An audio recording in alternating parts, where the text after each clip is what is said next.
Bienvenidos a Diálogos de Cultura en Puebla. El día de hoy vamos a platicar de fomento a la lectura.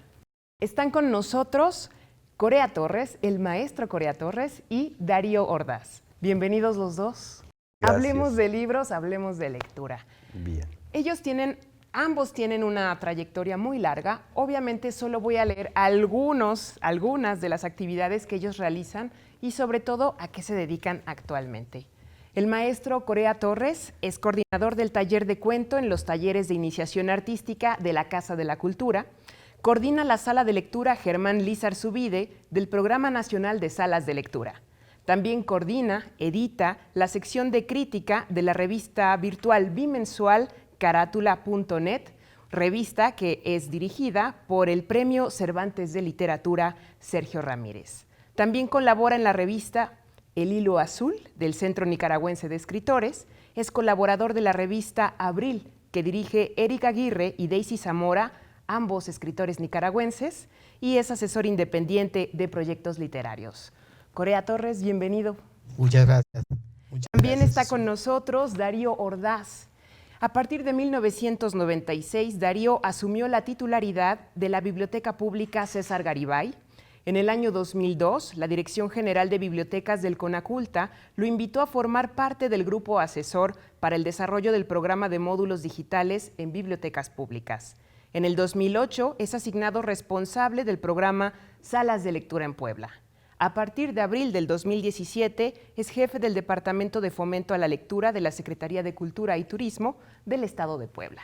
Darío, bienvenido también. Gracias. ¿Qué les parece si comenzamos por el inicio de sus trayectorias, de su vida en los libros, en la lectura? ¿Cómo comenzaron? ¿Cómo llegaron a este punto? ¿Cómo llegaron al fomento a la lectura? He sido lector toda mi vida. Así de simple. Así de simple. Entonces, de ahí mi deseo, siempre por compartir esa pasión, por los libros, ¿no?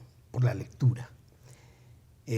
Durante mi estancia en la industria, porque en algún tiempo de mi vida yo fui ingeniero químico, mientras trabajaba como ingeniero en una fábrica de papel, estoy hablando de los años 80 o 90 más o menos, con los obreros y con los empleados de la fábrica, yo organizaba unos grupos a quienes les compartía la lectura.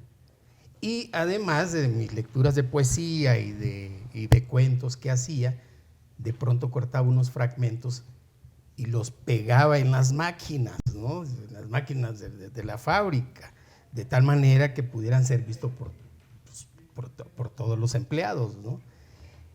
Y así yo me voy dando cuenta entonces de que haya una cierta vocación, ¿no? Para estar compartiendo y para decirles a los demás que la lectura es algo prácticamente inherente del ser humano y de donde podemos abrevar para ir sonsacando informaciones, sabiduría y qué sé yo, ¿no? De tal manera de que a partir de eso pienso yo que en mayor o menor medida es lo que me da la pauta para iniciarme en este ámbito. Además de que la propia lectura, por consecuencia, te lleva a la escritura. De tal suerte que en determinado momento yo me puse a escribir y escribía poesías y ensayos y cuentos. De pronto me di cuenta que unos no servían y otros sí. Y bueno, los que pude, los comencé a proponer en las editoriales o aquí en los periódicos y revistas de Puebla. Es decir, en ese entonces, Corea, tú trabajabas como químico. Como ingeniero químico. Sí. Horas de tu día estaban dedicadas a la industria. A la industria. Pero horas de tu vida, de tu alma, a la escritura, a la lectura, a la poesía. Y a la difusión. Y encontraste un camino para poder poner los dos ámbitos en uno solo. Claro que sí. Me alejé ya después, posteriormente, de la ingeniería, ¿verdad? Ya por cuestiones de que uno ya no sirve en la industria y te dicen adiós y entonces, afortunadamente la lectura y la escritura me ayudaron a sobrellevar, digamos, esta carrera ya, es una carrera. Y en tu caso, Darío, ¿cómo fue? Bien, en mi caso, pues a mí me invitan a colaborar en el área de bibliotecas públicas. Recuerdo muy bien que bueno, yo no estaba ligado a este medio. Me invitan a colaborar, que se amplía el periodo de instalación de bibliotecas públicas, entonces me integro a trabajar en la Red Estatal de Bibliotecas Públicas de Puebla y empecé a trabajar, a conocer en el área operativa y de instalación de bibliotecas. Salíamos a municipios a instalar bibliotecas, que era llevar los libros, trasladar, gestionar el traslado de los libros, visitar los espacios y para instalar bibliotecas. En ese entonces en Puebla había 161 bibliotecas y en un periodo de 2 años crecimos a casi 400 bibliotecas, ¿no? Entonces fue una labor bastante compleja porque había que visitar comunidades que no tenían medios, caminos, carreteras, vamos, pero fue muy interesante. Ahí, a la hora de estar instalando las bibliotecas, empezaba a tener mi contacto muy de cerca ya con los libros, pues nos pasábamos 2, 3 días para instalar una biblioteca. En ese entonces, pues bueno, cogía los libros y me quedaba con algunos para verlos en la noche, los empecé a explorar y me empezó a gustar el tener a los libros, el olor, el instalar. Pero lo que me enganchó mucho fue que la comunidad veía que iba a tener una biblioteca ya en su localidad.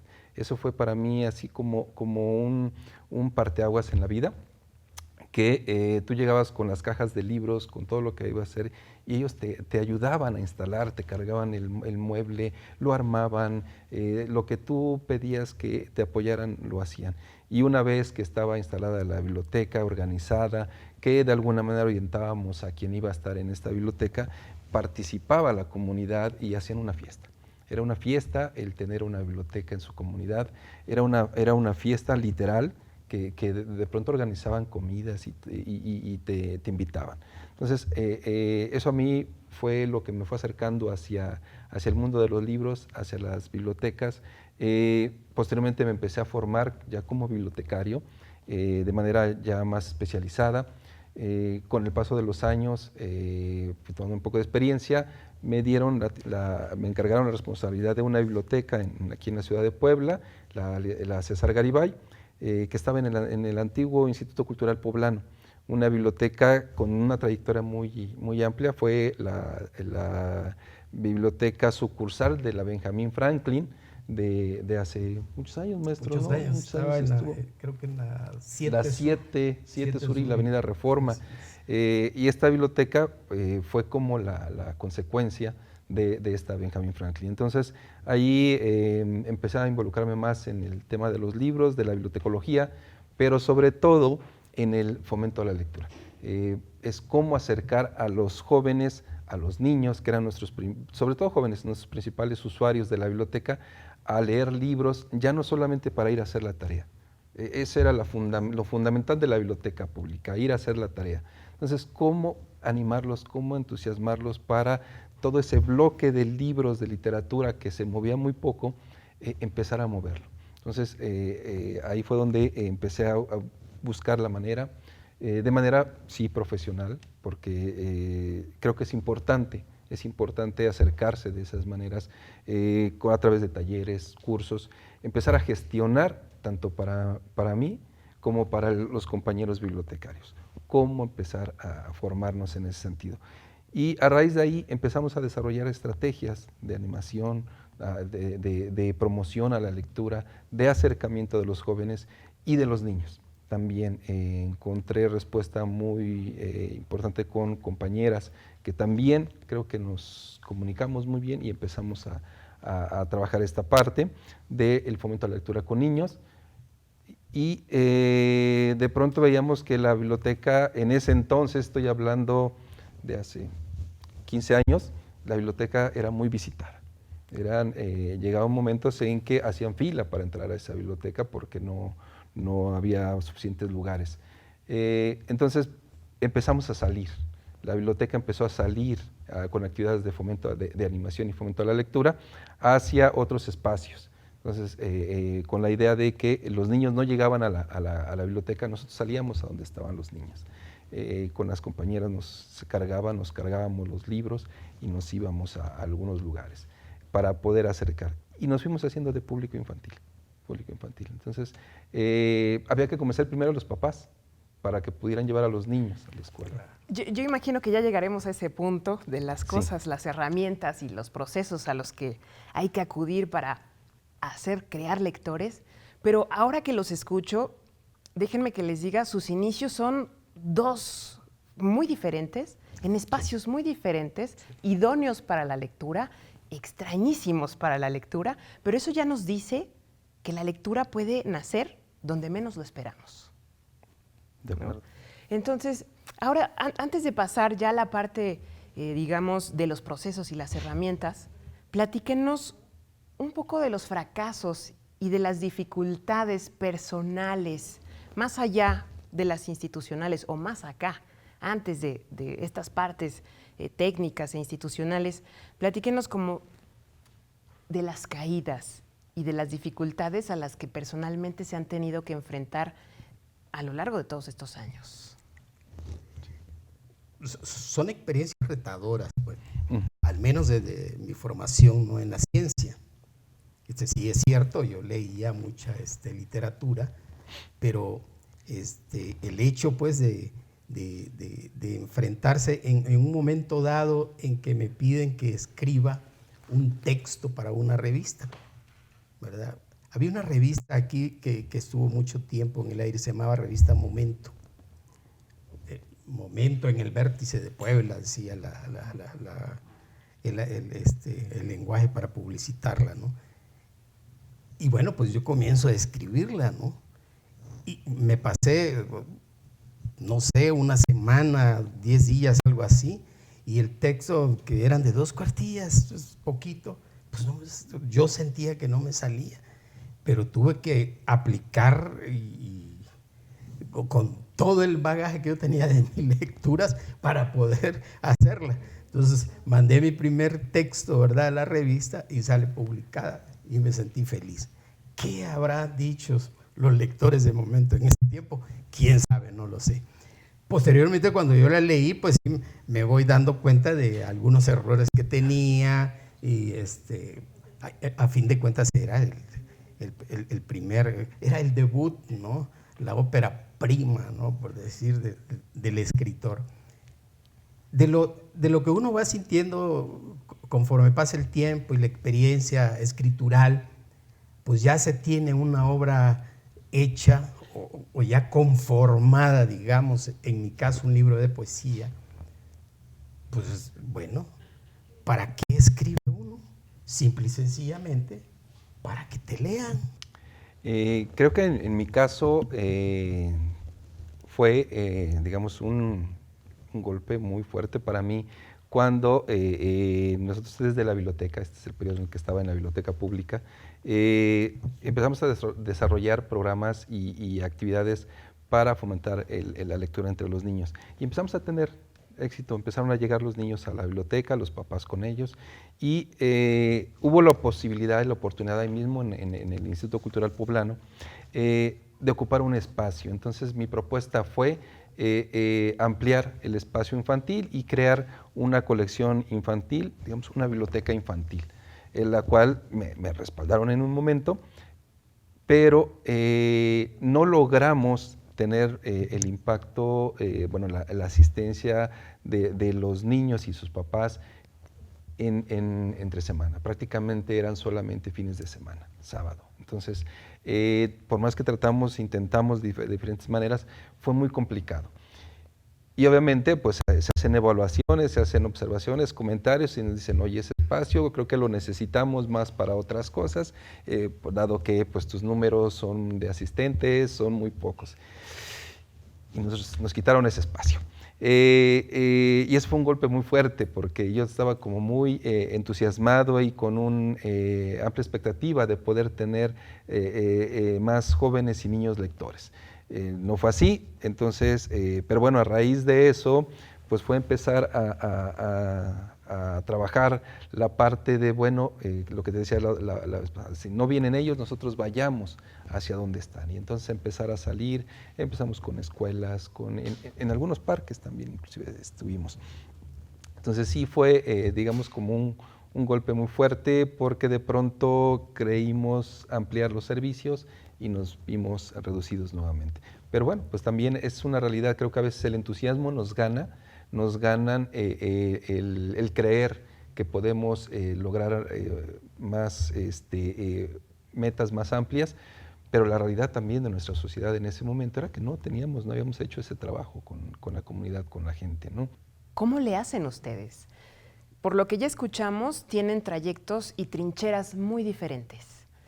¿Cómo nos acercamos al fomento a la lectura? ¿Cómo se hace fomento a la lectura? Yo creo que aquí se hace o debe de hacerse atractivo. Y hay otro elemento concomitante que es inherente, y es el de acompañar a la gente en su descubrimiento. Por supuesto, para ello se tiene que conseguir, ¿verdad? Y eso solo se hace directamente. Es decir, estando ahí con el Primero lector. conseguir el público. O sea, en tu comunidad, pues ya que nos vayamos al elemento, pues a lo más chiquito, a la comunidad donde uno vive, ¿sí? Entonces ir a tocarle la puerta al primo, al abuelo, a los nietos, a toda la gente que hay alrededor en la familia. Posteriormente, que se transborde, que hay fronteras y se vaya con el vecino a tocar las puertas. Oigan, vamos a tener una reunión para hablar de libros, de aventuras, de cuentos, de poesía. Los invito, yo pongo el café. Y así, ¿verdad? O sea, comenzar desde lo más pequeño, Corea. Así. Exactamente, eso es importante.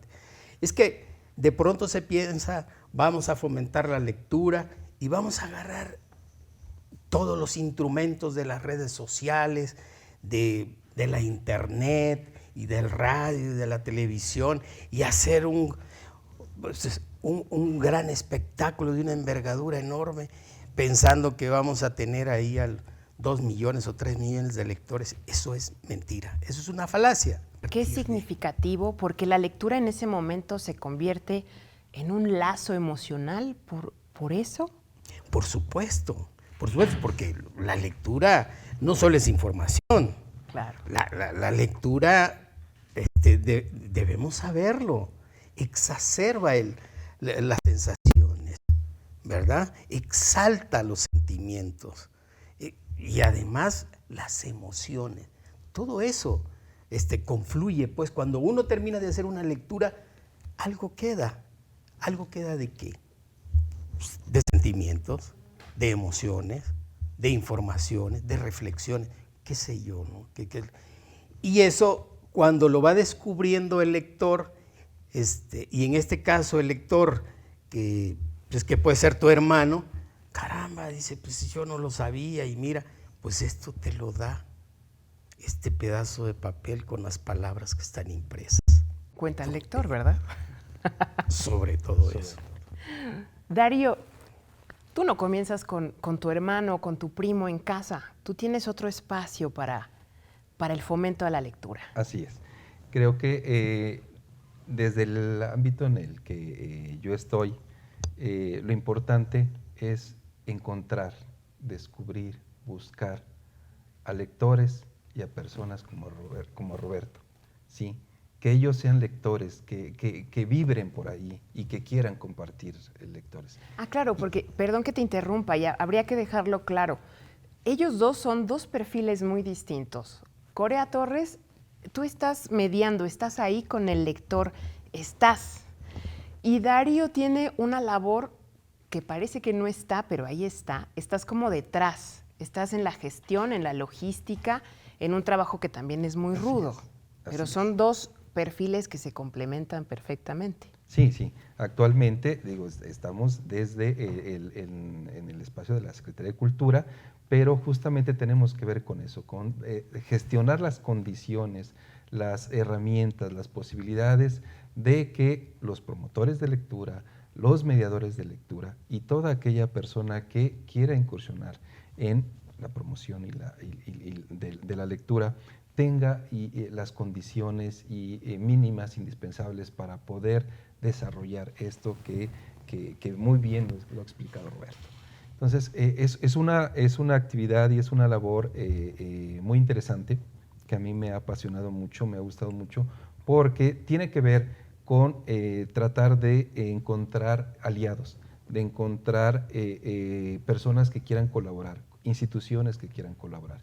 Y bueno, también desde ser muy observador, ser muy analítico, conocer a la sociedad, tratar de conocer a la sociedad, como para ver qué programas, qué proyectos podemos implementar o qué programas, qué proyectos se están desarrollando en otras instituciones, en otras dependencias de los mismos gobiernos. La misma sociedad civil que ahora ha tenido una participación muy interesante, muy activa, que se han organizado. Hay varios colectivos que están desarrollando programas y proyectos de lectura, algunos de promoción, otros de animación y algunos creo que tienen que ir encaminados hacia justamente eso, fomentar la lectura. ¿Cómo generar el espacio idóneo para la lectura? Ya sea desde casa, desde algo muy pequeño o una biblioteca. Y bueno, más adelante, por otro lado, los dos hablaron de lo importante que es tomar en cuenta al lector, el perfil del lector, ¿no? Entonces, platíquenos de estas dos cosas, como el espacio y la generación de ese espacio, de la sala de lectura, de la biblioteca, y cómo conocer al que va a ser el lector. Para la creación de una sala de lectura, digamos, actualmente necesita un mediador. Se necesita un acervo y se necesita un público. Pero, ¿y cómo es un mediador, Corea? Tú platícanos. ¿Cómo se hace un mediador? Por principio de cuentas, en el caso particular, ¿no? La lectura. La lectura es, yo creo que un requisito fundamental, porque ¿cómo puedo yo acompañar a un lector si no tengo los elementos, claro, la herramienta, el bagaje, ¿verdad? No puedo decirle de qué trata un texto si no lo conozco. Entonces, necesito leer, necesito saber del libro, del autor, ¿no? de su contexto. Fíjate que esa experiencia me la dio a mí el escribir en la revista esa que te hablaba hace rato, que se llama Momento. Yo tenía que escribir el texto semanal. Entonces me tenía que leer un libro semanal, leerlo.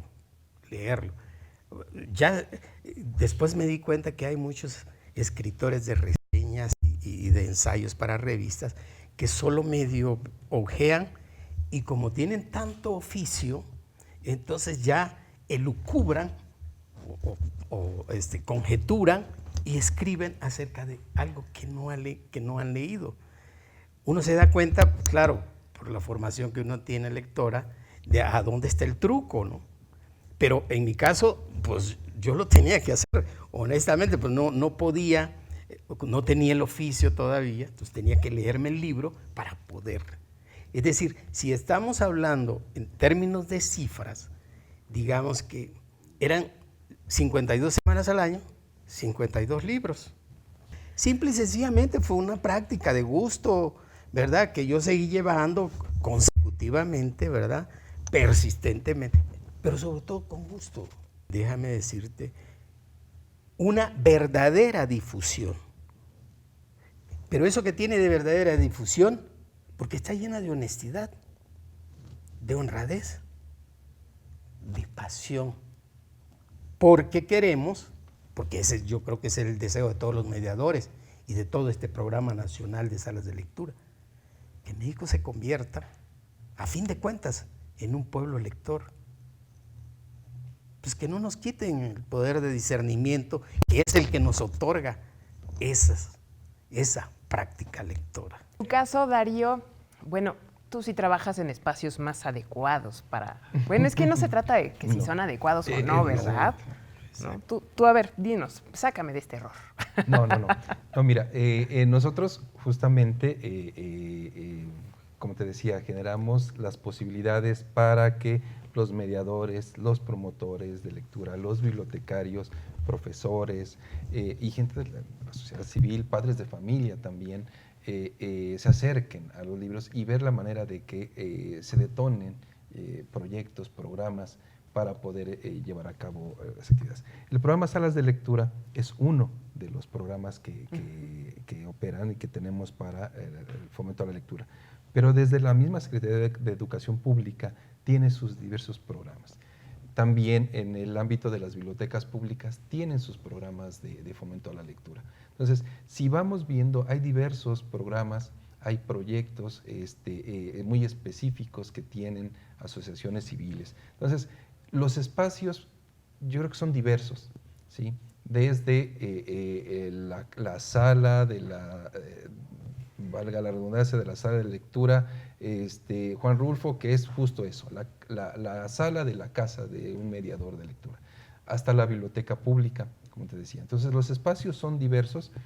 Nuestra labor y mi labor fundamentalmente tiene que ver con eso, con generar esas condiciones, con buscar la posibilidad de que los libros puedan estar cerca de los posibles lectores y también que los libros que de alguna manera los ya lectores necesitan puedan también acercarlos o al menos decir dónde pueden estar, dónde pueden encontrarlos. Que eso también nos ayuda a tratar de, a través de la lectura, poder recuperar espacios públicos. Creo que eso, en eso también ayuda muchísimo el estar cerca de los promotores, de los mediadores, de la lectura misma, en que nos apropiemos del espacio, en que el público, la gente, se apropie de sus espacios con un fin común, el libro y su lectura. Que de ahí se desarrollen otra serie de actividades, pero que también ayudan. Y actividades artísticas y culturales. Abundando con lo que dice Darío, el Programa Nacional de Salas de Lectura, como dice, es uno de los varios programas. Y déjenme decirles que es uno de los programas que quizá haya tenido más éxito a través del tiempo de la difusión. El de salas de lectura. El Programa Nacional de Salas de Lectura aquí en México. ¿Qué es lo que hace ese éxito? Parece ser que no hay jefes, parece ser que no hay dinero de por medio. El mediador no gana, el mediador es voluntario, es voluntario por completo, no hay dinero, no se le paga pues al mediador.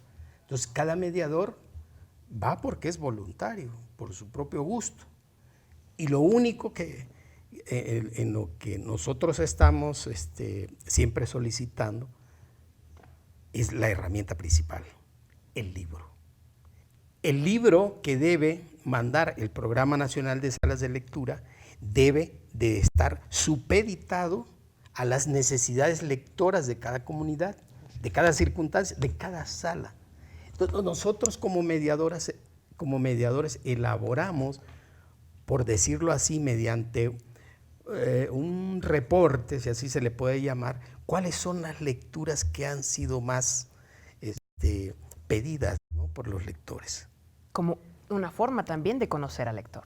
Claro, exactamente. Se conoce al lector y además se conoce cuáles son las lecturas más populares y por dónde, ¿verdad?, el Programa Nacional de Salas de Lectura, cuando haga su nueva dotación de publicaciones para las salas, ya no vamos a mandar a Cyrano de Bergerac, es un libro de 400 páginas, o la historia de las ciudades de la Mesopotamia, un ensayo así un ladrillo de 400 páginas. Pues ellos están pidiendo, pues, no sé, Terra Nostra de Carlos Fuentes y eso que es también otro librazo. No, otros de José Emilio Pacheco. Las batallas en Las el batallas desierto. en el desierto, qué sé yo, ¿no?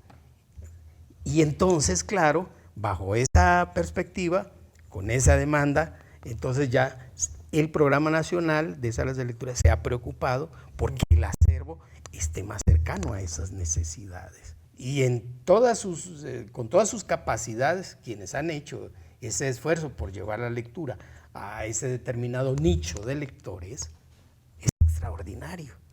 Entonces, yo creo que ahí, en esa posibilidad de mentalidades que hay en todos los mediadores, se representa un México. Se representa un México que está mandando una cantidad de señales que no se imagina. Yo creo que por eso el Programa Nacional de Salas de Lectura ha tenido éxito. Pero ¿qué les parece si pensamos ahora en quien nos está viendo, que es alguien que tal vez ya tiene un acervo, tiene libros, tiene interés en su comunidad, en su sociedad? ¿Qué es lo que puede hacer esta persona que ahora nos está viendo y diga, bueno, es que yo no sé ni cómo comenzar? Es importante, y digo, como tú bien dices, si es en una comunidad de nuestro estado de Puebla, que tal vez tenga este interés. Creo que hay diferentes programas, proyectos que existen en las instituciones públicas, ya sea desde la Secretaría de Educación Pública. La Red Estatal de Bibliotecas también tiene unos programas de fomento a la lectura, pero también desde la misma Secretaría de Cultura y Turismo de Puebla tiene todo un departamento, una serie de proyectos que pueden implementarse. También, bueno, pues puede acercarse a algunas organizaciones de la sociedad civil que también tienen trabajo en el fomento a la lectura. Creo que lo importante es, si ya hay el interés, si ya tengo tal vez un pequeño acervo o quiero compartir, quiero yo sí formar lectores en mi comunidad, yo creo que celebrar esa parte primero y acercarse a alguna de estas instancias. Es decir, quien nos está viendo ahora no está solo. No. Ya hay un gran trabajo detrás. Definitivamente. De años, de perfiles, mucha gente no está solo. No está solo, habemos instituciones, hay promotores de lectura, hay mediadores de lectura que bien pueden apoyarlo en este inicio de actividades, inicio y acompañamiento, porque además también es importante el acompañamiento para estos procesos. Que busque un lugar donde se pueda sentar, simple y sencillamente lleve sus libros, ¿verdad? Y comience a publicitarse. Esta es una sala de lectura. Estoy tratando de ofrecerle a ustedes, señora, señorita, pinto mi radio detrás de la radio donde estoy trabajando, que este es un espacio para la lectura. Y que además de eso, después de que ya hizo su roncha y su poquito, pues que acuda a las instituciones de su municipio, pues no sé, Chignahuapan, Zacatlán, cualquier otro municipio que ustedes digan, y que se acerque a las autoridades. Es obligación del Estado de proveer a sus ciudadanos de esa parte de la cultura y de las artes. Que ya dijimos, los espacios de la lectura pueden ser los insospechados. Claro. Sí. Yo he trabajado en el parque, he trabajado en cafeterías, he trabajado en reductos que han ofrecido las instituciones, en bibliotecas. Me han corrido de todas porque ya cierran o pase lo que pase. Pues. Entonces, el mediador tiene que buscar su espacio. Ahorita encontré un espacio bello, hermosísimo, donde era antes la fototeca. Pero pues tuve ese privilegio porque no iba a decir exactamente una palabrota, pero insistiendo con nuestro enlace para que nos ayudara a encontrar ese lugar. Retomando lo que dice Corea Torres, es importante que si algún titular de cultura de algún municipio, algún gestor, promotor de cultura de algún municipio está interesado, creo que es importante lo que dice. Creo que todos tenemos el derecho a la cultura. Es un derecho que todos tenemos, todo ser humano, ¿sí? El acceso a la cultura. Y creo que también, como parte de este derecho, también tenemos derecho a formarnos como lectores, a ser lectores, a tener un fácil acceso hacia los libros y su lectura. Entonces, creo que todo gestor cultural tiene un gran compromiso y una gran responsabilidad en generar las condiciones, buscar las condiciones para poder apoyar, para poder crear espacios, generar posibilidades de que haya libros, lectores y promotores y mediadores de lectura. ¿Se te ocurre ahora mismo, Darío, un ejemplo de cómo generar esas condiciones? Algo muy sencillo, que tú digas, haz esto. Bien, yo creo que en cada uno de los 217 municipios del estado de Puebla existe un espacio cultural que es la biblioteca pública. Hay municipios que tienen más de una. Entonces, yo creo que como instancias del ayuntamiento es tratar de que desde allí podemos empezar a generar las condiciones para lograr esto. ¿Sí? Apoyemos a la biblioteca pública, gestionemos los apoyos de las diversas instancias gubernamentales y también, ¿por qué no involucremos e invitemos a gente de nuestra comunidad para poder desarrollar y detonar programas y proyectos para poder lograr esto? Esa es una instancia. Pero también está la Secretaría de Educación Pública, los maestros tienen sus programas, sus proyectos, también acerquémonos con ellos, apoyémonos, busquen las maneras de generar apoyos hacia esas iniciativas también que pueda hacer. Y algo muy importante que yo creo que es fundamental, el trabajo colaborativo, ¿sí? Solos no lo podemos hacer. Tenemos que vincularnos con otra instancia de gobierno, con una institución, con otra. Si de manera colaborativa hacemos programas y proyectos en desarrollar espacios, generar las posibilidades para la promoción de la lectura, creo que podemos tener un mayor beneficio para sus comunidades, para sus localidades. Eso sería como algo que yo les diría, busquen y toquen puertas. Y esa vinculación también podría ser con otras disciplinas o con otros perfiles, por decirlo de alguna forma, ¿no? Por supuesto, esto es multidisciplinario. Cultura y las artes, decía aristotélicamente, pues, la poesía está en todas las manifestaciones artísticas del ser humano. La poesía de los colores está en la pintura, la poesía del movimiento está en la danza, la poesía del lenguaje está en los textos literarios. Es decir, involucrarse, juntarse, conseguirse, amarrarse, secuestrarlos si es posible, a los demás artistas de la región, claro, a los demás hacedores del arte, ¿verdad?